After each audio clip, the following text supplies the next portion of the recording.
Good evening, everybody. Welcome to this DAFilms interview, Q&A with filmmaker Marc Isaacs on the occasion of their retrospective of his films, Britain's Lost and Found, the films of Marc Isaacs, which is a pretty comprehensive retrospective of his work. My name is Ben Nicholson. I'm a freelance critic and curator. I'm going to be chatting to Marc this evening. We're going to speak for about 45 minutes, and I'll open the floor to questions if you have any. You can type your questions in the comments wherever you're watching, and we'll pick them up here. If you have any comments and questions throughout, please just put them in, and if they're relevant to the conversation, I'll bring them in at the time as well. So Marc, thank you very much for being here and speaking to me this evening. I mean, this is such a broad range of films that are available to watch on DAFilms at the moment.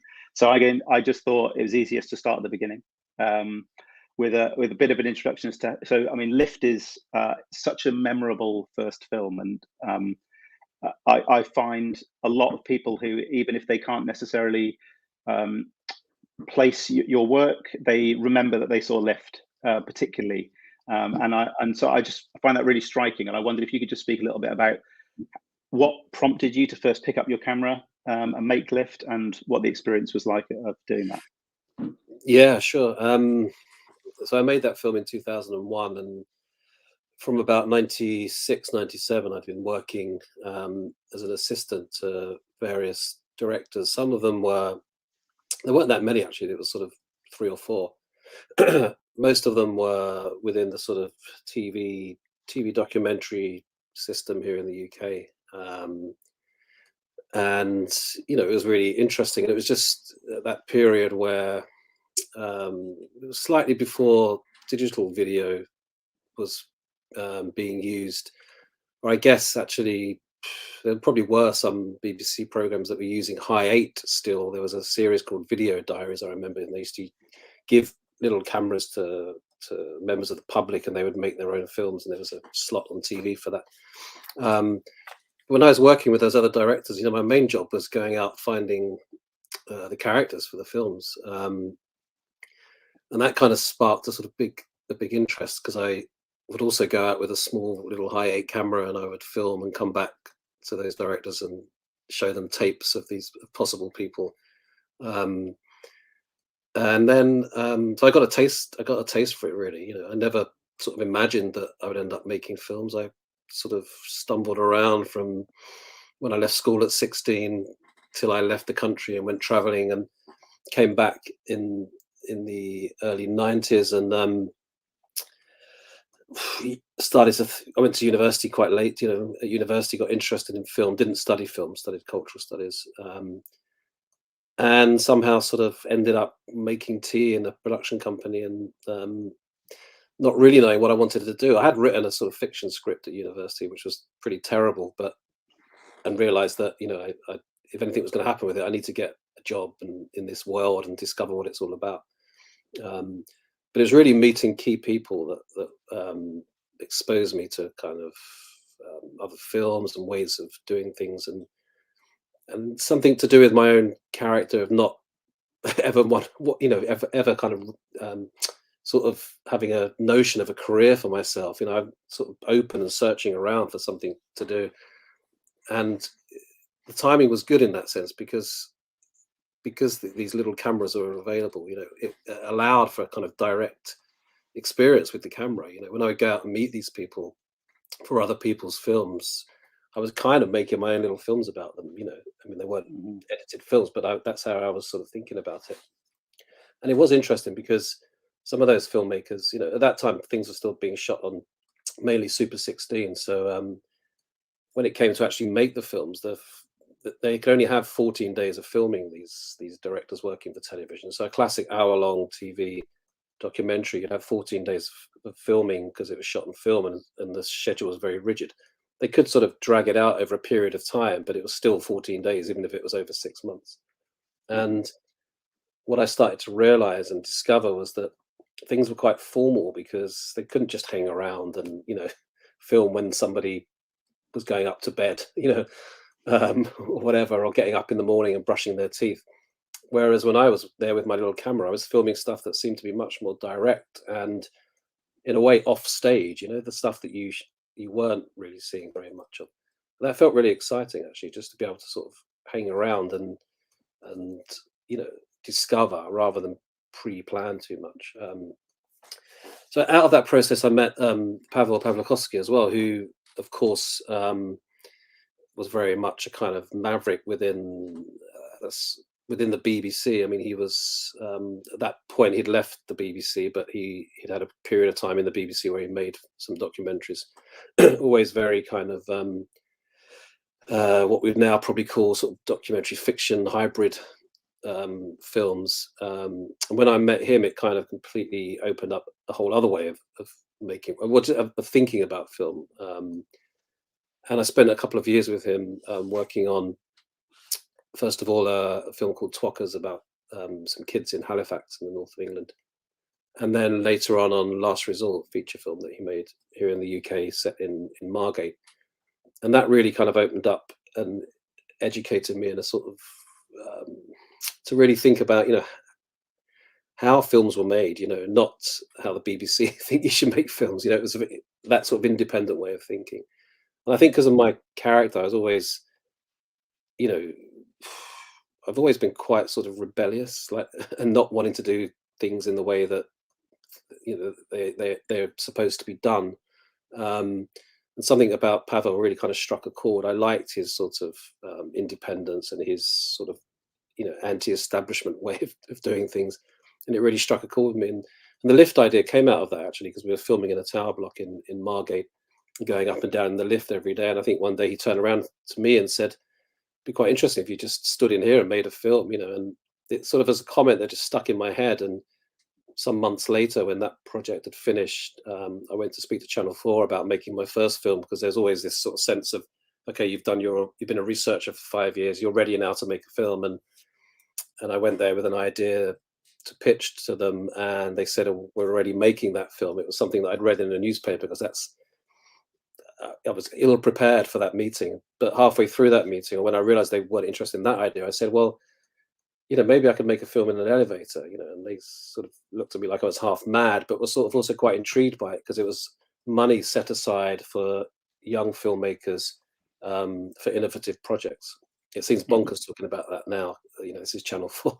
And that's how it was. And they were tickled by that idea. And in a very short amount of time, gave me some money. And I went away and done it, and never saw the funders at Channel 4 until the editing process, And I felt really free to discover a way of working. And that film really, was very punk rock, in the sense that I was just making it up as I went along and feeling my way through it. And I think that's, in a way, why it also kind of resonates, because it feels very sort of fresh, somehow, and kind of timeless in a way as well. I didn't have any preconceptions about what I was doing or who might watch this thing, how it was going to be cut together. I never sat in an edit before, so it was all completely sort of instinctive, really. I'm making it sound easier than what it was, because it wasn't easy. After a couple of weeks, when I realized that these little moments wouldn't really add up to much unless I sort of found a way to develop these little stories. And at that point, I started intervening a lot. In the beginning, I was provocative, because I was there with my camera, and I was sort of allowing for things to happen, and things did just happen. But after a couple of weeks, nothing much was happening, and I panicked, and I started to think, okay, I need to intervene here. So there's lots in that film that is happening off screen that I'm bringing to the screen, and that was also a real kind of quite formative experience in terms of how I thought about documentary filmmaking since, because although sometimes it feels like things just happen, often, things are very arranged and set up, sort of a planned spontaneity, if you like. Yeah, I mean, I guess that's something that is often remarked upon in your work, is even if people don't kind of go as far as to use terms like documentary hybrid, there tends to be a talk about the kind of construction, and it feels like something that you've just been very comfortable throughout, and I'm aware that the film isn't in the retrospective, but your most recent film, The Filmmakers House, like really explicitly engages with that idea. Yeah. And when I've had the pleasure of speaking to you about that film before with your co-screenwriter of a film that is effectively a documentary. Yeah. And I wondered whether I feel as though the time between the time that you made Lift and now, the prevalence of kind of hybrid or more sort of metatextual documentary that is much more engaged with itself and its own form has become much more mainstream. And I wondered whether you'd felt a shift in terms of how your work is received over that period, or whether you felt kind of a shift in terms of how you're engaging with it as a result of more people doing the same sorts of things that you seem to be doing when they weren't. There's definitely a bit of that going on. I think, when you've done something for almost 20 years and worked in a similar way, of course, at the beginning, it's going to feel fresh and exciting to you and very innovative, even if, partly because maybe you're not aware of what else is going on, around you so much. And it's hard to know whether it's myself getting more familiar with those sort of works, or whether they're, or whether they're just more of those kind of films. But there's, or whether I sort of getting sort of in a way tired of working in the same way. But I think the kind of self-reflexivity has always been there in my work. But the Filmmakers House is a very different starting point, because I explicitly wanted to talk about documentary filmmaking in that film. So I think that that has something to do with the gap that I had in working on projects that were commissioned, and then suddenly having this period where the world had really changed and I couldn't talk to funders in the same way that I was used to, and really thinking about, okay, if I, what kind of films can I make if I don't sort of seek out the money in the way that I did before? How could I make them?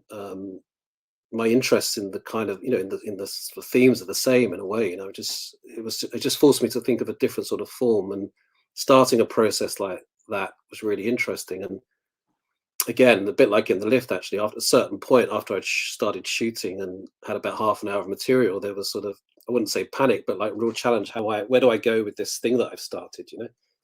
I'm quite impulsive, so I tend to dive in and then sort of work out how to surface, with something that feels coherent and makes sense. So yeah, I think that in answer to your question, there's massive things had changed. So many more people making films.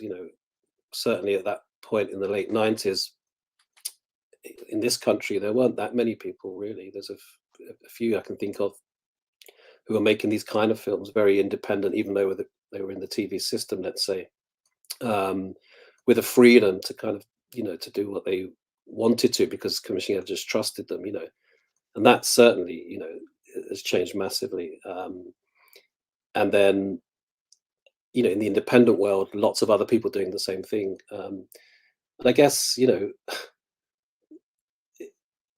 after a while, when you've been going to festivals for 10, 15 years and meeting other filmmakers and seeing these films at the beginning felt like, really fresh. I mean, I remember the first festivals I went to, I'd end up in, could be a small town in Czech Republic or somewhere, and seeing films that, really kind of woke me up. It was incredible. And it's hard to have that same feeling, it's a moment, so I think the challenge now to, I use that term, waking up. And I think that with the Filmmakers House, I really wanted to wake myself up in a way and not just do what I could do with my eyes closed, That's it. That's really important to me, to kind of keep challenging myself. And that, I mean, to go back to Lift and kind of the direct follow on from that, I mean, you talk about feeling your way through Lift, but you then went on and made two more films that have very sort of similar themes around transience. They're all kind of located in these spaces in between places, and they have a sort of similar structure of following a variety of different people in these spaces. And I wondered whether they were sort of similarly organic, or whether at that point you were starting to develop the idea where you were coming in with the notion of what you were trying to make. I mean, like Travelers in particular feels like I just can't imagine how you would have made that in the way you made Lift, because of the nature of its kind of expansiveness. It was interesting with that film because, I mean, I don't like the film. I think it was a failure.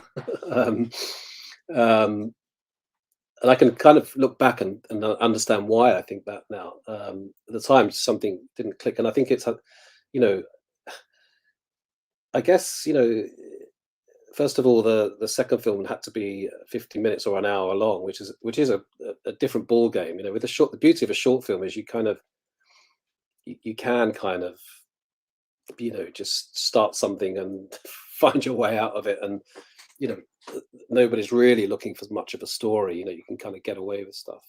Not that I'm obsessed with narrative in that sense, but I think that an hour, 75 minutes demands another kind of layers and logic to it. And with Travelers, I went out with the idea of filming people's train journeys and finding interesting people going on interesting journeys, emotional journeys. So the physical journey was one thing, but the emotional journey had to be really resonant there. And it was a hell of a task. I had access to a few train companies that gave me a sort of first class pass, so I had to stick to those. But it covered, like, it was a huge kind of undertaking. There's myself and a researcher. We sort of spent a year on the trains. And sometimes I would be very spontaneous in sort of going up to people and not filming straight away, but sort of having a quick conversation to see if there was anything that sort of resonated with me about what they would tell me, and then make a quick decision to jump on a train with them and just stick with them for that journey.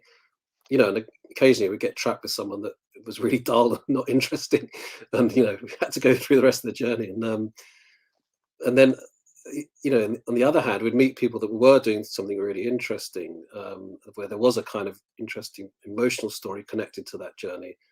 And I tried to actually make the encounter feel very spontaneous, even though we'd had a conversation before. So I'd move towards them with the camera and say, "Where are you going?" And obviously there's been some pre-arranged moment. Whereas in the Lift, people, of course, come in very spontaneous. The curtains part, they come in, and so there was I understood through doing that film that there was a real difference in standing in one place and letting life come to you and seeking out characters and stories. And as soon as you start to seek out, rightly so, the audience is asking the question, what the hell is this guy looking for? Whereas if you just stood in the lift and everything's coming to you, people don't tend to ask, what is he looking for? You just get sort of lost in the dynamic of this strange person with a camera and these people coming in and this sort of interaction. And so that was kind of a really interesting discovery, which didn't kind of click until quite late in the process. And in the editing of that film, I had to do things that make decisions that kind of would kind of make these disparate stories cohere and sit together.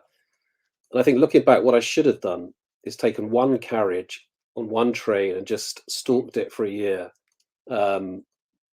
Whatever train, whatever carriage, with possibly a significant journey, that London to Manchester or whatever it would be, or a small little train somewhere that goes, up in the northeast or wherever it was, and just stick with that. And I think things would have felt more organic, because in the end it all became about sort of love, and it needed a sort of major theme, I think. After that, and which is why I kind of feel very sort of free talking about that film, is because I really made some decisions in the next film that I made not to fall into the same trap. So with the Calais film, which I really like that film a lot, I don't watch my films after I've made them, unless I'm in a screening straight after. But if I see that film occasionally now, I like that film. I like the characters in that film. And I think also Travelers, I didn't quite find the right characters. But I made a decision to around form, and I think I had a kind of clearer sense of what I was doing there, and the stories between the characters cohere more, partly because I arranged some meetings that you don't necessarily know about, but paths cross, etc. So I learned a lot about sort of, you form and structure, and and the joy of that is that I was given the space to learn. It wasn't like I felt very free to learn. So I was, it's not great when you make a second film and you feel it doesn't quite work. Um, Yet at the same time, the kind of film afterwards, can be even stronger because you've kind of, you've been confronted with that sort of disappointment, and you're determined not to fall into the same traps.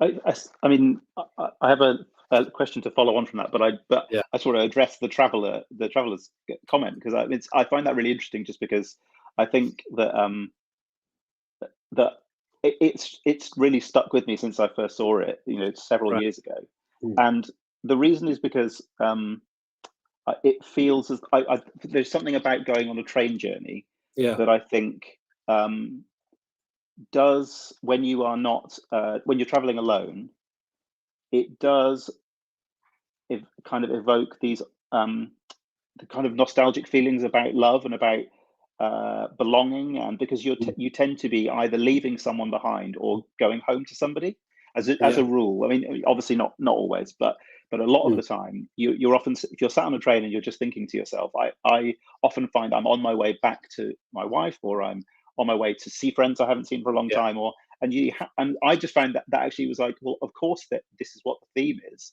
yeah, because that's what everyone's thinking about when they're sat looking out of the window on the train, yeah, is probably who they've just left or who they're going to, or yeah. and I agree. Obviously, that's not everybody, but it always resonated with me for that exact reason. Yeah, it's Um, yeah, and I think you're right. I think it's not like the theme felt wrong to me at all. I think it's just, what I didn't like so much in that film, in the editing, was some of the stories start in voiceover. And it was mhm.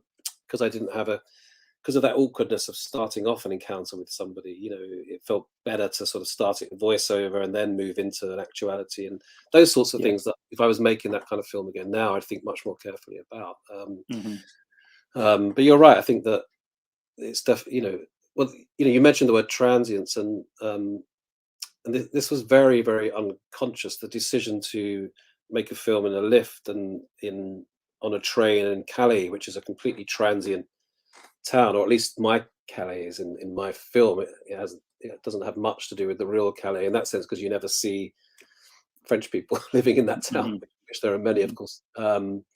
It's migrants coming and going, and being an English refugee who's kind of seeking a better life in France, but only gets as far as Calais. But I think that what I realized after making those three films was that I was sort of obsessed with this sense of transience, and because it allows for reflection of the kind that you're talking about, and feels like, when you haven't when you've left somewhere and you haven't arrived yet, that sort of in between state is really quite. I found that very fascinating, because I don't like films where when I'm watching films like where I get carried away in a narrative, if you understand what I mean, that feels very sort of closed and linear. I like the Hmm. space to be able to sort of, you know, cherish the space where I can have my own thoughts, and it's to do with, you know, that sort of approach where you're not just forcing a single linear narrative story on the viewer, and there's no space to think anything else. That feels to me really uninteresting. So I think it's a personality thing. So I don't.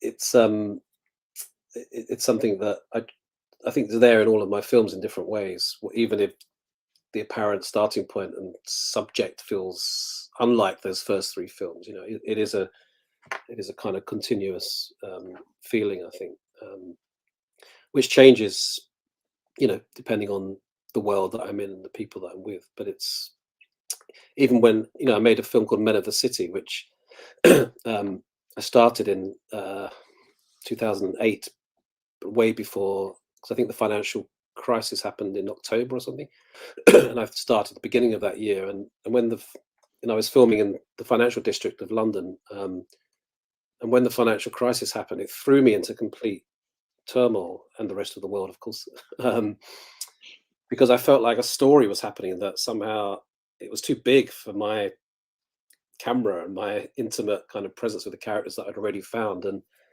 it was really a real challenge to sort of to detach myself from that specific event, even though I was filming a hedge fund manager losing millions of pounds in the moment, that Lehman Brothers bank collapsed, and it was really interesting. But at the same time, I felt like it was sweeping me away, Mm-hmm. and I kind of consciously pulled back from it, and in the editing as well, like to make a film that could incorporate that event but make it much more sort of reflective in a way. So I think that's personality thing. That's quite interesting, just because I suppose there are moments in that film where there are kind of like montage sequences that Yeah, feel almost more, they feel quite different to the majority of your other work. yeah, for sure. And was that a symptom of trying to not get too trapped in the drama of the moment, or was there a different conscious choice made in that regard? It's a strange old film, that film, in a sense, because when the BBC invited me, they said, they were thinking of doing a season of films about the city, and Nick Fraser at the time at the BBC said, "Why don't you go and would you be interested in checking out the city and making a film?" When they say city in London, it's the financial district. And my initial reaction was, "Oh God, no! What am I going to do with those people?" All my prejudices came up, and it was a difficult film to make because I like to really connect with the characters in my films. I think it's absolutely vital, even if I don't agree with them or whatever. I just need to feel something quite strong towards them, whether it's fascination, love for them, or empathy, whatever it is. I need something there to really to be able to pick up the camera and film. But stories around work can be quite dull as well. I mean, work's not often that interesting, and working in the city, people sat at screens is really not interesting. But the themes are really interesting of this, and especially when the financial crisis hit, suddenly it was kind of the city and all it stands for was really under the microscope, of course. So when and I'd filmed all these moments, either with characters that we were returning to, and sometimes some incidental moments. There's scenes on trading floors. There's some sequences with strange encounters at bus stops and all kinds of things that I filmed quite spontaneously at the time, not knowing how they would fit into a narrative. When we came to edit that film, we made decisions about sort of really pushing the sort of parable, really, of the potential of that material and adding to it. So then I went out and filmed. Every time it was raining, I went out and filmed, because in the material there was a lot of scenes where it was raining. We thought, well, that's really interesting, and thinking about floods. And I think myself and the editor got carried away with our Old Testament kind of memories of what we'd learned in Hebrew classes, and we're thinking about Sodom and Gomorrah and the kind of sinful city. And but it really brought something to the very documentary material that I'd brought back to the cutting room. We tried to push it, and it became more of a sort of film poem about the city than a straight documentary, in a sense. And we even had a rainbow, a post-production, post-produced rainbow at the end of the film, appears over the city, whilst the street sweeper is bemoaning the state of the world. And sometimes films are like that. You start filming and you start a process, and at some point you share it with an editor, and they see something in it, bring out the things that they think you're trying to communicate, and bring them to the fore. Other times maybe the materials in itself is much stronger, and you're not imposing so much in the editing. It's interesting you mentioned the rain, because I was going to ask you about rainy days has this really just your use of footage from various other films, and the clips from various films with the kind of with the monsoon, the kind of implications of the rain in the monsoon season, and it gives this sense of this kind of reflection that a lot of your characters across your career have been sort of struggling to keep their heads above water Yeah, I in think various ways. yeah, And I wondered whether that was something that you kind of yeah. was an intentional. I think it's like, yeah. There's a lot to talk about when it comes to character, because I teach a lot, and you know, we talk all the time about, well, what makes an interesting character, and I think, you know, it's.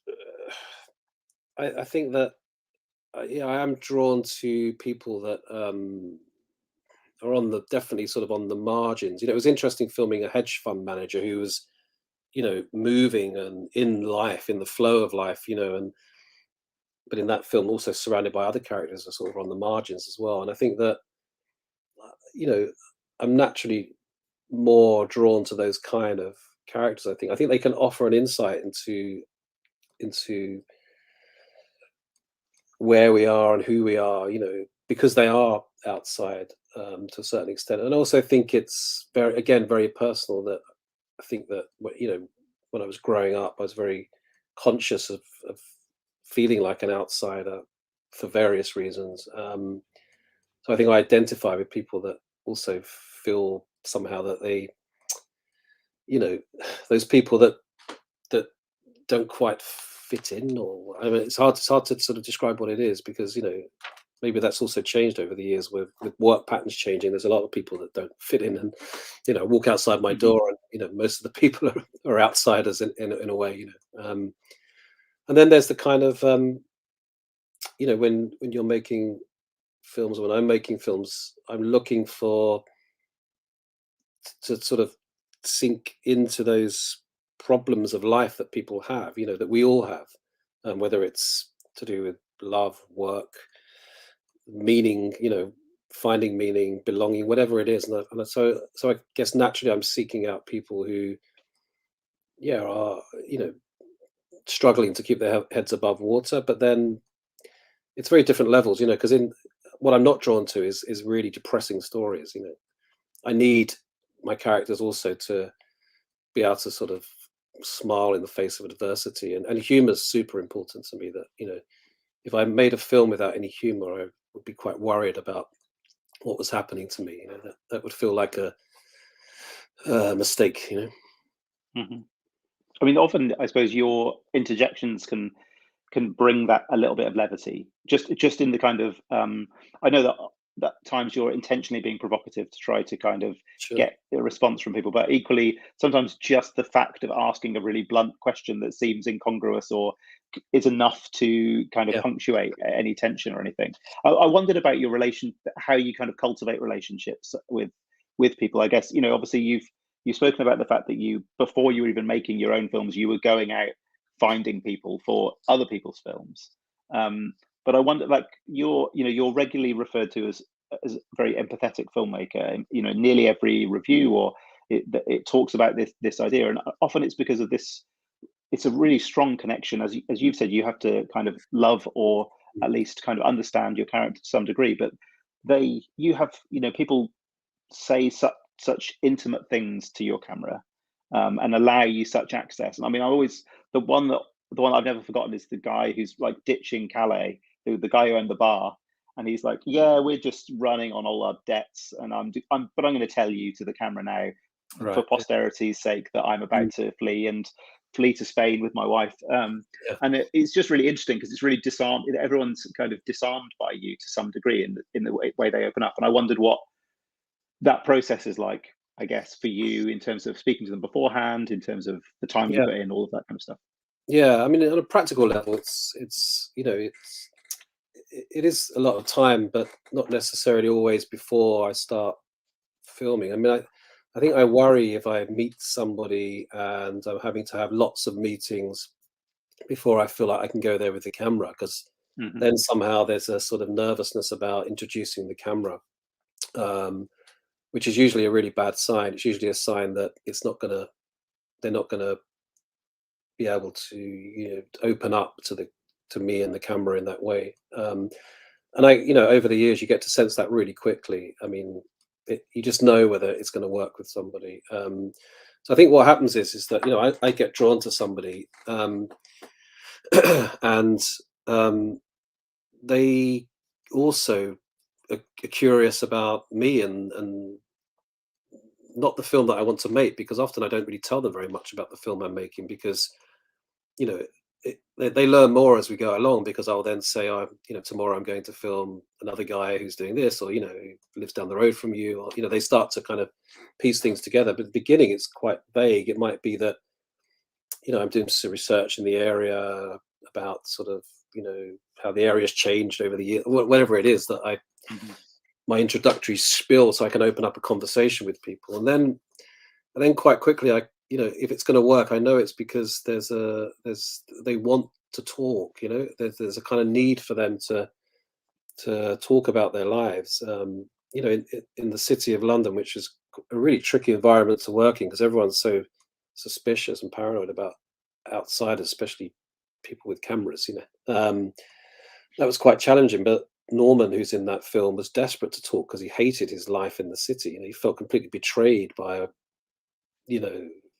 that world, so he was desperate to tell me, and would meet me in secret, and tell me things, and say, we shouldn't go to that pub because my friends will see me here, and so I think there's that has to be there, that I want to hear what they have to say, and want to, I need to feel something, that there's something there that's really resonating with me, and they need to feel that this process, which they're not aware of at the beginning, somehow resonates with them, and then it just develops, because I'll film and I'll keep coming back, and I'll keep coming back and keep coming back, and then it becomes a kind of a film friendship, I would say. I'm quite specific in that, I'm laughing to myself because I'm in my next film, which I won't talk too much about, involves some of the past characters coming back in a completely different form. And that's involved phoning people up after 10 years, say hi, and they're like, "Oh, how are you?" And then it's really interesting what happens, because it feels 10 years feels like nothing. I go back to those people's lives, and we laugh because we both look 10 years older. And but that moment in time where you worked together, it's very intense, and it's quite lasting in a way. It's not like, I wouldn't call them friendships, because they're sort of film friendships. I don't see these people outside of the filmmaker, contributor relationship, but it's kind of it's a very particular kind of relationship, I think. It's interesting that you said about going back to people after 10 years, because I think one of the things that people tend to ask, if I was doing a Q&A with you after your latest film, a typical question that I would ask you is, and have the people who were in the film seen it, and what did they think of it? And and I love the like short of going back to see Philip of the Seven Wives. 10 years later, because it's just a really fascinating insight into, you quite openly asking him what he thought of the film, and him, not really pulling his punches in terms of explaining, which is quite interesting, because you feel like he might not want to be quite as open about how he saw himself. So it's a really fascinating kind of short glimpse at what it's like to be in a Marc Isaacs film, and then see, particularly for someone, he's quite an interesting character, obviously. There's a lot of other people from your films who wouldn't feel quite so bad about seeing themselves, but so it's really, really fascinating. In that situation with him, it was really interesting, because he's, from my point of view, pretty extreme in the film, and some of the things he's doing and saying are just bizarre, and him, all those years later, was able to look back and say, "Oh, maybe I was a bit extreme." It was really interesting, because when you're filming people, you wonder how they see themselves, and also when that question of have people seen the film, when they see themselves on the big screen, it's really, you wonder what they're seeing. I remember the film I made in Barking, called All White in Barking, and it was really awkward in some senses, that when those characters were there at the screening, and some of the audience were laughing at some of the things that people were saying, and but I think it's always felt to me really important that I have total respect for the people in the films, and I don't make cheap cuts, and I think it's important that we can laugh, and laugh at sometimes at what people say, but and that should be a respectful, a respectful sort of reaction to differences as well. And I think that that's become more important for me, that actually, that people should feel free to say what they want. And if people in the audience have a response that's, will have a response that's their own, that we can sit down and talk about it, and there's a respect, even though we don't agree with people, which now, of course, is really tricky, because there's so much sort of discourse around what can and can't be said, and it's quite interesting for filmmaking at this time, because you do think about it more, as just because I'm a member of this society, and these questions kind of are floating around, but I wouldn't want to ever censor them or myself, and to fit in with what seems acceptable at any given time. I think it's important that these people are free to say what they want to say, and that if I feel like if I treated them fairly in the editing and etc., they're always the first people to see the film, to be honest with you, before any funders, because I feel like if they're okay with it, then I've done a good job. It doesn't mean they have to like every bit of it. It just means that they can see that it's fair. Yeah, I mean it's interesting. Yeah, because I think I would say that it's a real a quality of all of your work that there is, that you're able to encompass a variety of different perspectives and views in lots of these. All White Embarking being a prime example, but in a variety of films, people may say things that we particularly now might find problematic.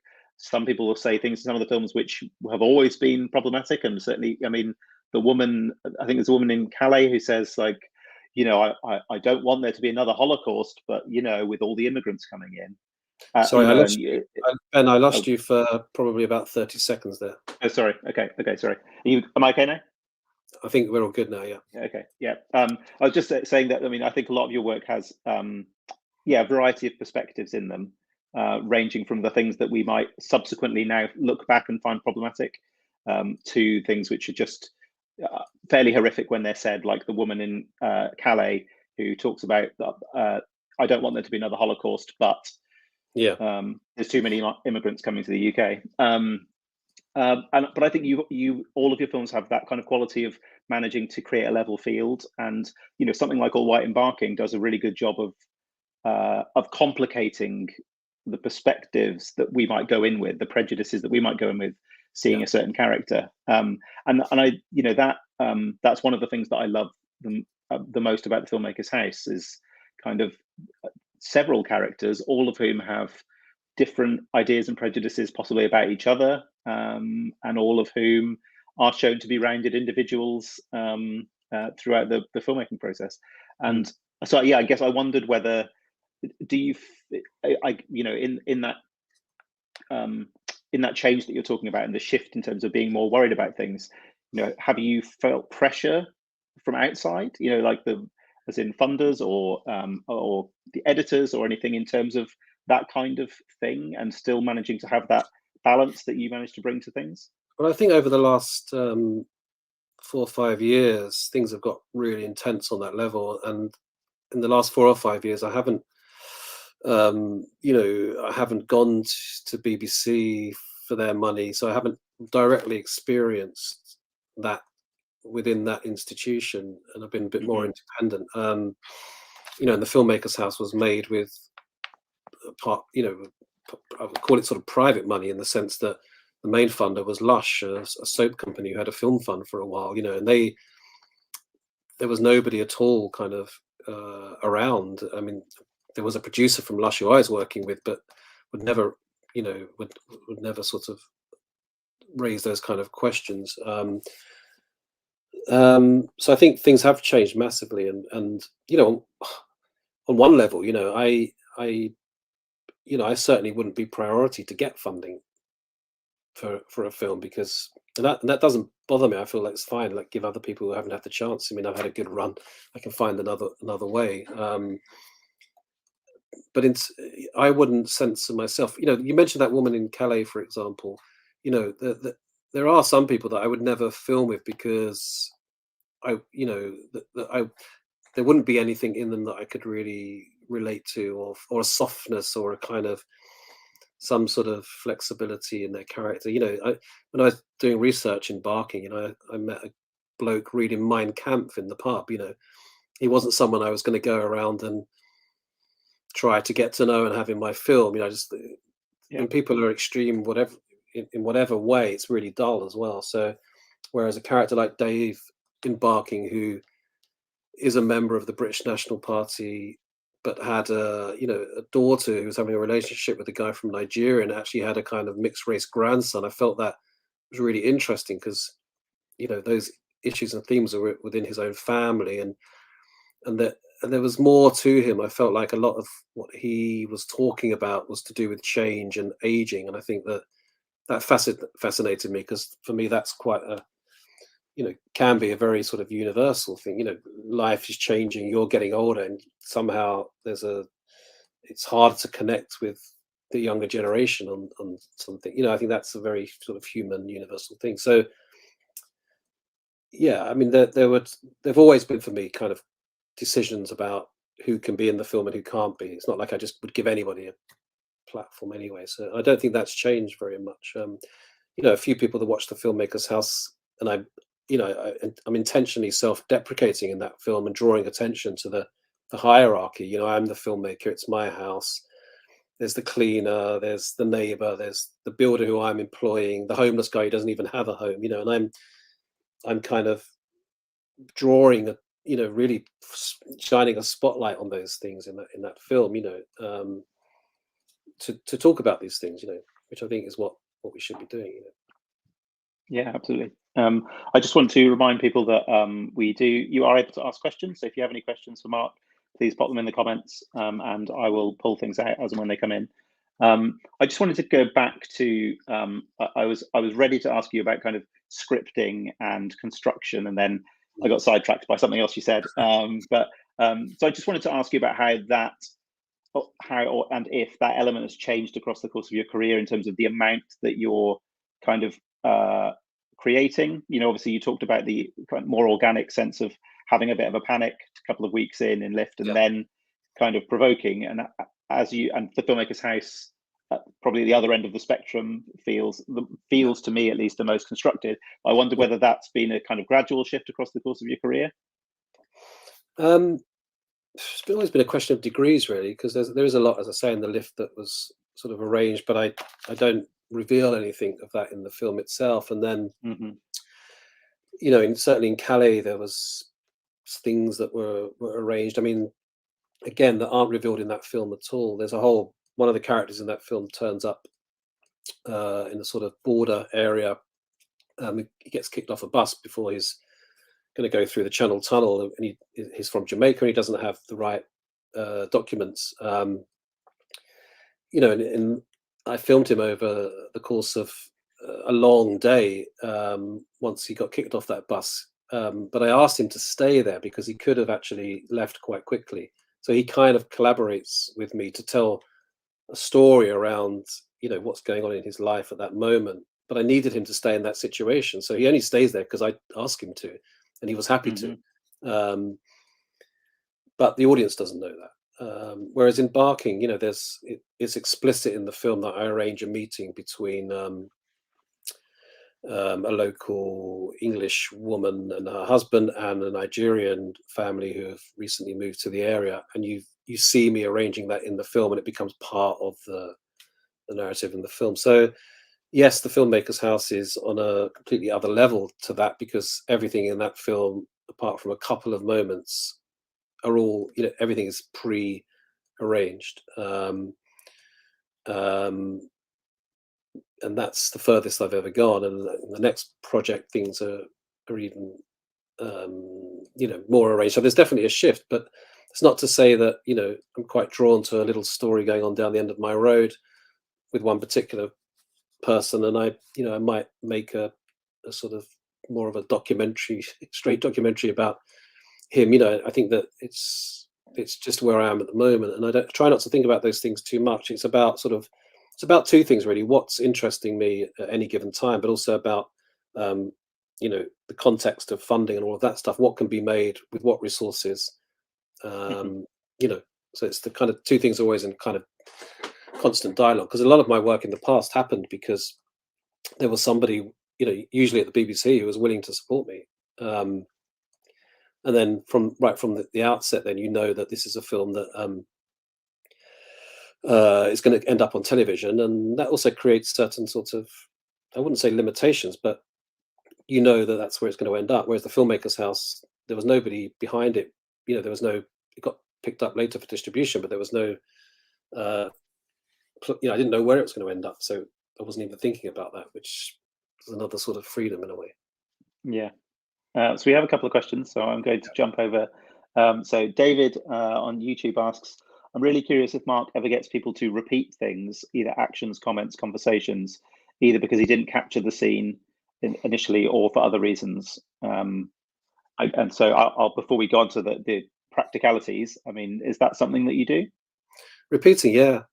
I mean, I've never sort of quite. I mean, sometimes beautiful things just happen. You might ask a question, and in the lift, for example, I ask a few people the question of around childhood. What their best childhood memory was, and a Scottish guy talks about seeing a golden eagle in the Highlands of Scotland with his father, and that's a beautiful moment that I would never ask him to repeat. Or let's say if it went wrong, I would probably try, but I know it would never be as good as the first time in that sense, because it was just so sort of, he thought about it, he told it, and then he cut himself short, and I've got to go and get some fags, and leaves the lift. So the whole sort of rhythm of it and everything was very particular. But sometimes I know, people have told me little anecdotes and stories that I've got them to do in the lift itself, because I knew that was where my film was going to be taking place. And there's a character in that film who talks about his parents suffering from schizophrenia, and he told me that story almost word for word outside his apartment, and I asked him to do it again in the lift. But I think there's a lot you can do to create mood and atmosphere and space to allow the story to come out, even if you're repeating it and doing it again. And those things are to do with not just trying to sort of grab it instantaneously and kind of, but to sort of talk to the person before and say, look, don't feel like you have to say anything when I ask you this question. Maybe think about it for a minute. If they smoke, to be smoking. All these things form part of the sort of language of the scene, the gestures, the thinking, if they know they don't have to talk, because often if you're pointing a camera at somebody, people think they have to talk all the time. If you're saying to them, look, you don't have to even answer this question, you kind of know they will, but it's saying, look, just your thinking about it is just as interesting to me, as your answer. So I think you can repeat, but sometimes things just happen that if you don't catch them in that moment, they're gone forever, probably. But I would always, if I did feel like something wasn't quite working, try it again in another way. But then again, sorry, I was going to say, you can also probably, flog a dead horse or whatever the term is, and there's probably a point where you're never going to get it.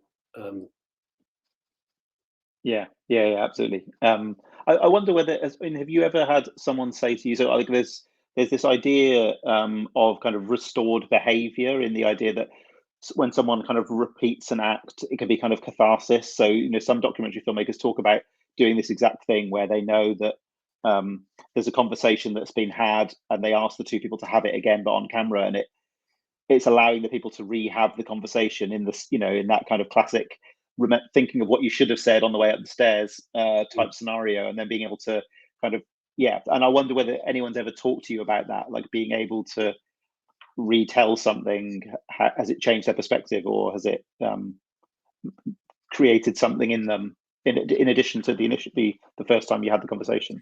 Yeah, I've never tried that, actually. It's interesting. I've heard of that sort of method or idea, but I've never actually tried it. It's probably because I think most of my, apart from some obvious examples, most of these encounters are often between me and them rather than two people talking to each other. But I know somebody, like, I think it has something to do with also whether you're intent on making a sort of observational film where emotional encounters are happening between two people, or whether it's you and the contributor. And I think my films often, they happen between me and the contributors rather than, you know, the contributor and another contributor. Yeah. Mostly. And, you know, in the Filmmakers House, it was interesting because, you know, I was giving these people lines often, you know, to say, and then it was about sort of, do I believe how they're saying it, you know? Mm-hmm. And then they start to sort of almost perform a version of themselves after a while, with their repeating it a few times, you know, which also gets interesting when you start to see the sort of the cracks, you know, in between. And, you know, sometimes it would feel like really bad acting, but there's also something interesting about that, that how they're thinking they should perform or behave, Mm-hmm. which is slightly different from the other films because given the setup of it. But it was interesting to sort of discover that as well. Yeah, yeah, absolutely. So we have another question, and we only got a couple of minutes left, so we'll ask this one now. What contemporary filmmakers does Mark feel are his close peers? Does Mark feel he is part of any cinema movement? I wouldn't say I feel part of the movement. I mean, I think over the years I've made really good friends in the documentary world. I've met loads of different kind of filmmakers. Been largely influenced, I think, by well, I don't know. There was a period where I couldn't stop watching David Perlov's diary films made in Israel, 1973 to 83. Never met him, but become really close friends with his daughter over the years, who's in the films as a young woman, you know. And, you know, the other people like Pavel Lejinsky, I've kind of, Jon Ben Nicholson in Denmark, become really good friends with, and, you know, inspired by their work. And there is a kind of community, I think. I mean, I guess there was a period where I didn't go to festivals for quite a while, and then sort of returned more recently. And it was interesting, you know, I walked into a room to a late night party, and it was a South American party. I think it was at IDFA, and you know, the room was packed with young South American filmmakers. Suddenly, I felt really old. It was like, wow, I've been away for a long time. So it's really interesting about sort of how things change and the kind of new generation of people coming along. And you know, and I try to, you know, it's difficult to keep up with the amount of films being made. But I've seen some films recently that are really inspiring. You know, there was a Lebanese film called The Swing, which I really loved.